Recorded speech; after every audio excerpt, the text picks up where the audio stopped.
Hi guys, welcome back to my channel. I think I'm going to put my glasses on. Glasses? No glasses. Glasses. Welcome back to my channel, and this is the soul healing series which I'm doing at the moment. So I'm just going to do a quick recap on the previous video. So the previous video I was just talking about identifying that it's not about blaming other people, even though people may have been the reason as to why you're in the sort of situation that you are right now, but in order for you to start on your journey of soul healing, you're gonna need to you're just gonna need to put those people aside. And then I also spoke about identifying the root issue, so not the issue, not the things that you're doing, but the reason for why you do those things. And then I spoke about finding the right outlet for you. So I do want to make this interactive, so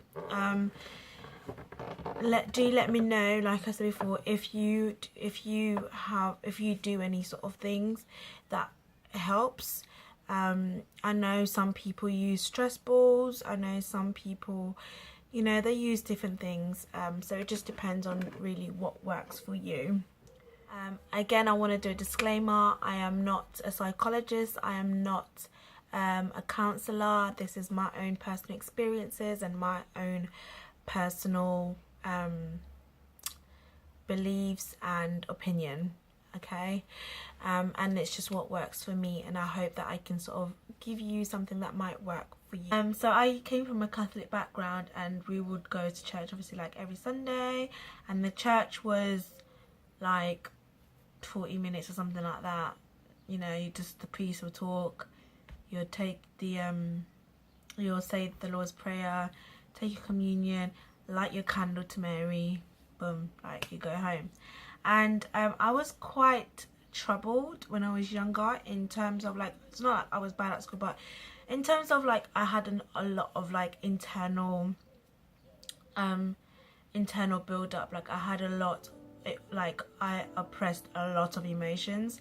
I didn't know how to express my emotions. I had gone through a lot of traumatic experiences when I was younger, and there's a lot of things that, you know, I experienced, and I just didn't know how to talk. I didn't know who to talk with, and there was that sort of division between me and my family. I was very withdrawn. I was very secluded, and yeah, like I just didn't know how to reach out, and it got to the point where I couldn't talk. Like I was silenced, and I could remember there was one time where my mum was trying to like talk to me. I don't know if you remember this, mummy, because I know my mum watches. Hi mama. Shout out to my mum.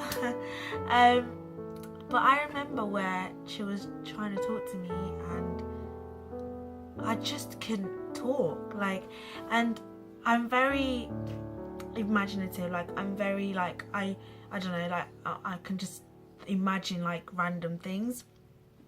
And I remember when she was like trying to talk to me, and all I could see was this big body and this little body inside of me. So I was seeing myself from outside, and I could see like this mini me inside of me, like trying to scream and just trying to be like, I'm here, but there was nothing that could come out of my mouth, like nothing. Like it was like I was under something was controlling me. Like I never experienced anything like that. Like it was, you know, it was something that I couldn't really explain, but I was just trying, and that would happen anytime anyone would try and talk to me.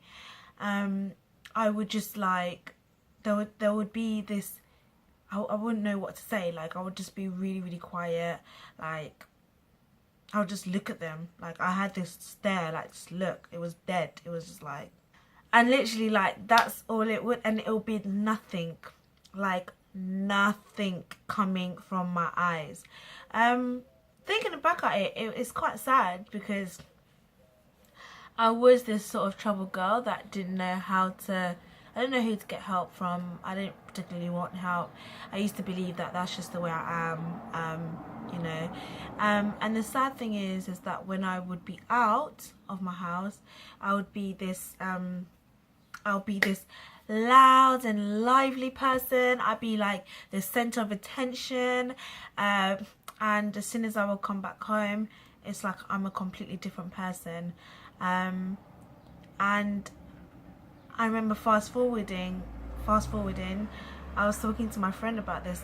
I was talking to my best friend when I was first explaining to her, like, you know, sharing with her some of the things that I've been through, and she was like, wow, like she was just like, I never even knew that you ever went through this. Like, you was always so bubbly and so smiley and like the life of the party. I was like, yeah, that's the thing. Sometimes when people go through things, it's like there could be a different person. Like, you never know what someone is going through. Just because someone is flamboyant and, you know, bubbly, like, and the life of the party, doesn't mean that when they go home they're exactly that same person. When people go through that, it's very hard to identify that, especially if you have a friend that's like that, unless you're very good, and unless you're paying very good detailed attention, that you most likely won't pick up, because I would only show you what I want you to see. Do you get what I mean? And it's very, very, very difficult to identify that this person seems like they're all right, but there's something that's just not right. I didn't particularly like going to church. I didn't really learn anything from it. I used to pretend that I was tired or I was not well to not go, and so from that already it became like a pressure. Moving forward, I gave my life to Jesus. I became born again, and I found a new church, and it was great. It was amazing. I've never experienced anything like that. It was a load of young people, just really passionate, and I'm gonna put my glasses on. Really, really passionate. Loved God. Like the things that they were experiencing, it was like, wow, okay, it's completely out of my comfort. And I grew very quickly. Like, I saw how they were, and I was like, what is it? Like, they were crying, they were like lifting up their hands, they were like running on the floor, they were like really singing, like really, really happy, ecstatic, really jumpy. And I was like, wow, like, you know, I want to experience this. And one day I was in service, and, you know, the pastor was just like, if you want to know God, if you want to experience him, just come. There was like loads of people coming, and I came, and I was like, okay, yep, I do this. And I just closed my eyes and I lifted up my hands, and I was just like, I don't know what I'm here for, but hey ho, let's do this, why not, hey. And I was just like, okay. And my life changed from then. That's when my life literally began to unravel. It began to tumble. It began to lift, rise, fall, turn, twist, do everything. And it was an amazing time in my life. It was very dramatic. There was a lot of things that happened. And as the time was going by, I was just getting more and more passionate about God. I was experiencing God, where I could literally feel. At the time I went to uni, I was at Brunel, and I met amazing people, and I could literally experience that. That's when I first truly encountered God. Like, that's where I was just like, nah, like, you can't even tell me that God is not real. Like, you actually can't. I experienced heavenly experiences. I constantly had angels around me. I had, you know, I could feel the presence of God. I could feel Jesus in my room. It was amazing. And from then, it was like, you know, when you give your life to God, right? And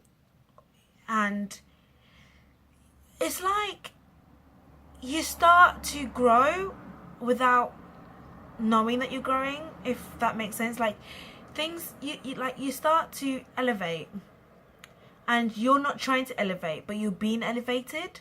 And that's what was happening to me. Like I was going higher and higher and higher and higher. Like people was recognizing me for, I don't know, maybe like the way I was passionate, or the way that I prayed, or the way that I preached, or, you know, I was being led into all of these platforms to speak before people. And it was just like, whoa, like, how did this happen? You know, like, and you don't really have time to digest or to like take everything in. And with all of that was happening, I was building up that pressure. I couldn't fall. I couldn't be any other way. Like, you know, I had to live right. Like I had to do this. And it was just that pressure that, I don't know, like, I don't know how to explain it, but it was like, because I was focusing so much on God, all the things that had happened to me, all the things that I was dealing with, just kind of got pushed aside. It was just like, oh yeah, just push that aside, you know. And you know, I was under mentorship, and which is really, really important. And it was like I'd gone through my own personal deliverance, but my process was so speedy that I don't even know what happened. Like it just happened so quick, and I don't even know if I was ready. I just don't know, but everything happened so quickly. And I found myself like withdrawing every so often. Like I found myself going through certain things, you know.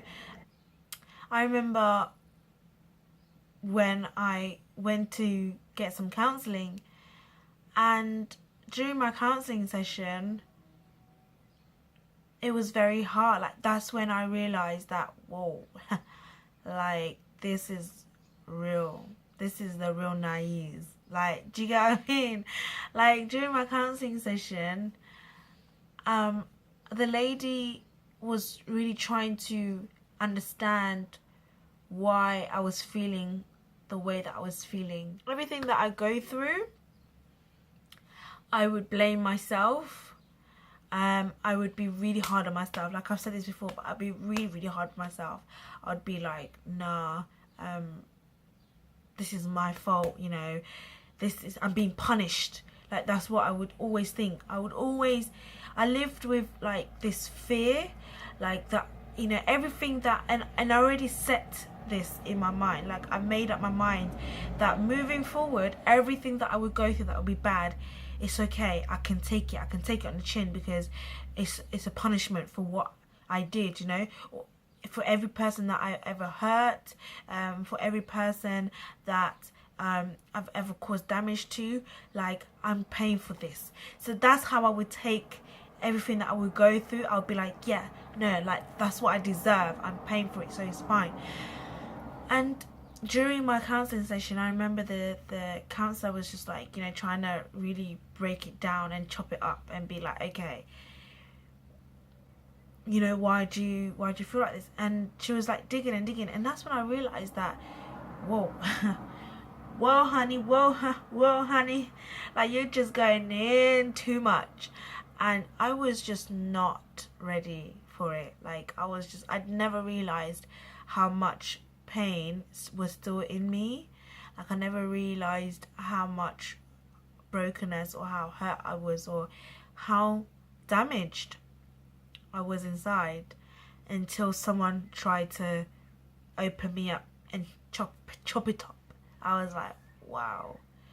And almost to the point where whenever it got to that point where someone was trying to like, you know, open me up, I would just not speak to that person again. Like, I would just be like, nuh-uh. Like, I would avoid that person. Like, I was just like, well, I'm not going back to that counselling session again. Or, you know, I'd have people that, like, for example, like in my church, I'd have people that I could confide in, and the minute that they would come, it's like some people just know. Like, I have people that just come and they'll just look at me and they'll just be like, hold their arms like, come. And just from that, I already know. I'm just like, nope. Because all you're going to do is you're going to try and get through to me, and I'm not going to do it. And I was scared. Like, I was really scared. And even to the point where people would come and just hug me. And the hug would, you know, there's a hug. There's a hug, and then there's a hug. Do you get what I mean? There's a hug, oh, nice to meet, like, you know, nice seeing you. And then there's a hug. When that hug was coming, I was like, nah, X, you ain't hugging me, because I know what you're gonna do. And what I was scared of, the thing that scared me the most was, I thought, if I cry, I'm never gonna stop crying. I don't know if anyone has ever experienced that. Just that thought that if I even let go, like if I cry, like I don't even know if I'm gonna be able to stop. Like, that's what scared me the most. I was just like, child, I cannot guarantee that I'm not gonna stop crying. That's how deep it was. And I would avoid those people too. I'd be like, oh yeah, here she comes with a hug, and I'd be like, nope. Like, you know them ones where you just feel like avoiding, like looking away. Or I would go to like you know, like I'll go to like visit a church or something like that, and the pastor would be like looking at me, and I'd be like, why are they looking at my direction? Because you just know, like, you're just like, why are they looking at me? Like, we're not gonna do this, we're not gonna go down that road. And yeah, so, and it was just all because I was afraid that if I was to open up, I wouldn't be able to stop, and there wouldn't be anybody there to catch me. There wouldn't be anybody there to sit with me until I cried it out. There wouldn't be anybody there to help me, because the pain is unbearable, and ain't nobody wants to go through that unbearable pain. So yeah, so I used to probably be like, nah, blood, like, you ain't coming for me. And yeah, so that's when I used to sort of run away from my issues. Listen, I had so much low self-esteem, low self-worth. I didn't think I was worth not even a penny.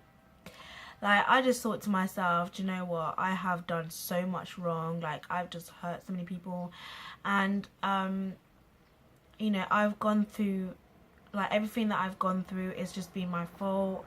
And I think it just never got better after I just went through a really traumatic breakup. And I just thought to myself, like, yeah, like, I'm done. Like, I was, do you know what, to the point I was just like, hell, take me away. Like, open up the ground, I'm ready for you.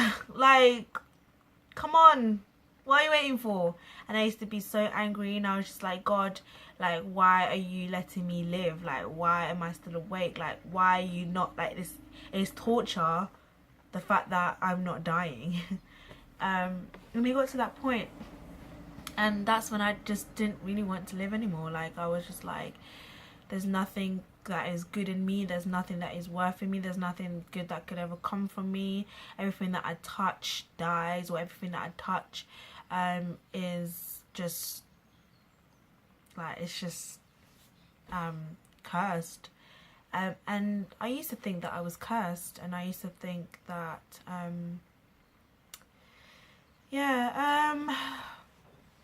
used to think that I was cursed. And you know, I used to feel like such a disappointment, like I was a disappointment to people, to my life, to my mum, my family,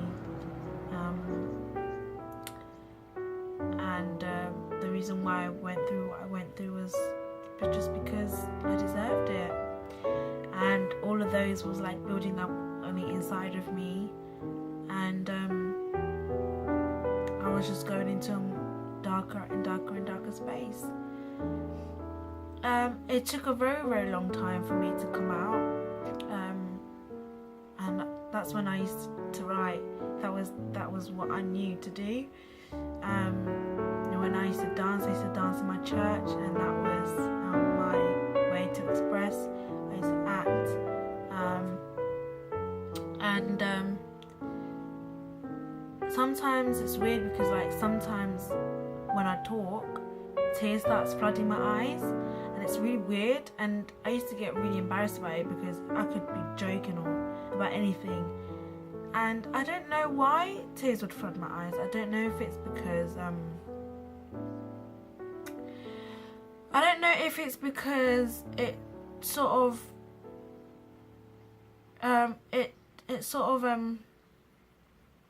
generates like an emotion for me where it's like a sense of acceptance or something, and it's just, I don't know what it is, but I remember, you know, after I was going through the counselling session, I went to 2 different counselling sessions. I went to a non-Christian counselling session, and I went to a Christian counselling session, and it was good, it was helpful, and I would recommend, I would definitely advise you, if you find that you can't speak to your family, if you can't speak to your friend, then speak to a counsellor. Find a counsellor. You know, there are charities, there are people that are trained, that can understand. They're not going to be biased in their opinion, and that's very important when you're depressed, or if you've got some sort of mental illness, or the worst thing is to speak to someone and they're going to be biased, you know, or you have to go to speak to people not to hear what you want to hear. You have to open yourself up to hear what you don't want to hear. Do you get what I mean? And I think it's very important. Like, once you've done your side, you've done your basics, which is identifying the issue, and identifying the issue is a long process. And even with that, that's when you need external people. That's when you need a counsellor. That's when you need friends. That's when you identifying the issue. Yeah, it could be the most ongoing process, just because you could be in a relationship and something happens so minor in that relationship, and it triggers something in you that takes you back. Do you get what I mean? So identifying the issue is an ongoing thing. Once you've done that, and once you've found your outlet, then you need to really take that time to allow the process. Like, you need to